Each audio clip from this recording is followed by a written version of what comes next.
Hi everyone, this is Julius Cano and welcome back to my channel. Na-miss nyo ba ako? Kasi ako na-miss ko kayo. For tonight's video guys, magluto na punta karon og sudaan. Yes, oo, magmanok na punta. Charog dilit naman yung mahong manok. Ani kay sige nagitag manok? Yes, oo.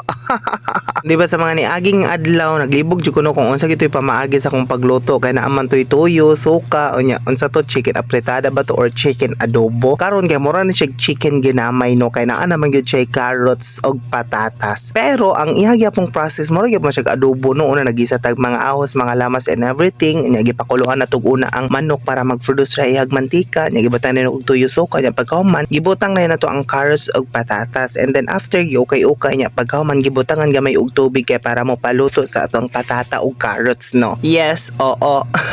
Nya pagkahuman na nagibutang na nato asin, bitsin, syempre pang palasa no kay lain pa siguro magluto tag sudan nya walay lasa. Kapag human na basta ma-feel na nimo nga nahumok na ang atong carrots o ang atong patatas nya mapilap na luto ng manok so hauno na kay mga onata.